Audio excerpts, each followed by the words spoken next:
right, I am back with another movie review.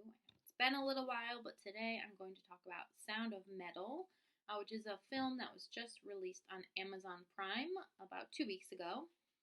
Directed by Darius Marder, Sound of Metal portrays the experience of Ruben, a career punk drummer and recovering addict whose hearing suddenly and rapidly deteriorates over the course of just a few days or really one night. Of course, Ruben's world begins to crumble after the diagnosis. Raging frustration and grief from the sudden emotional loss starts to affect him, his everyday life, and his relationships as he struggles to come to terms with the new realities of his life.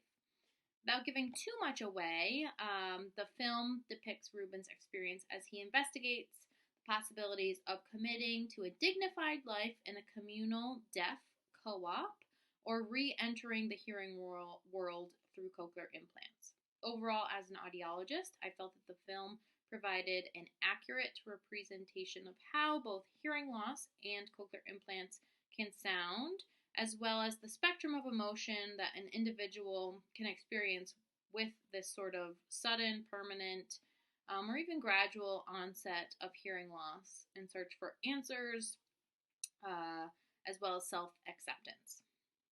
On the other hand, as an audiologist, there were a few details that I think should be clarified for their accuracy.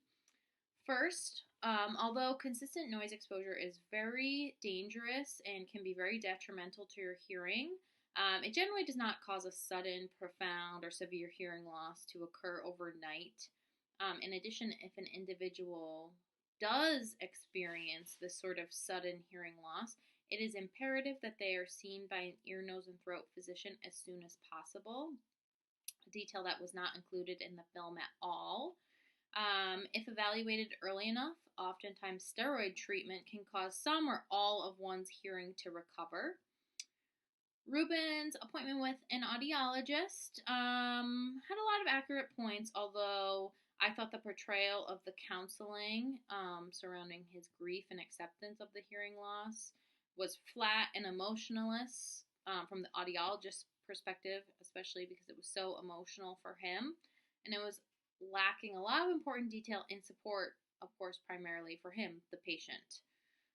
In addition, this is a small detail, but it did bother me a little bit. Audiologists do not quantify severity of hearing loss through percentage, although we are often asked to do that.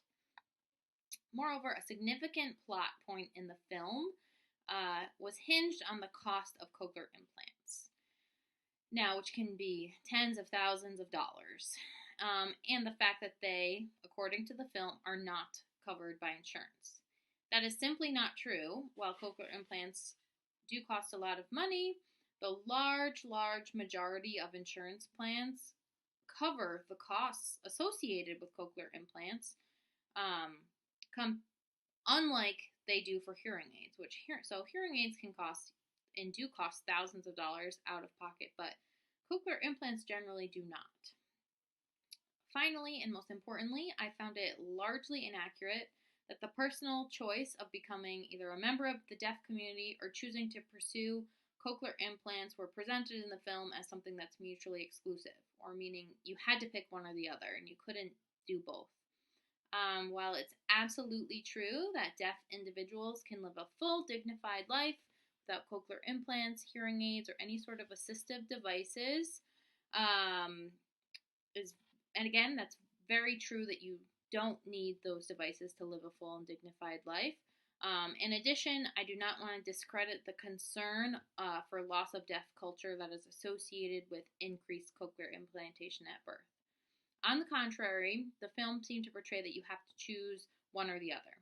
While there are definitely some deaf communities out there who that are completely against cochlear implants, there are also many communities with individuals that identify as deaf, but they also, may use American Sign Language as their primary form of communication, but they also use cochlear implants or hearing aids for, say, safety reasons. In total, I think that in many cases, there is an acceptance for both, which was not depicted in the film at all. Moreover, I really don't think that any individual should be shamed for choosing one side or the other, or for wanting both. So be sure to check out Sound of Metal on Amazon Prime.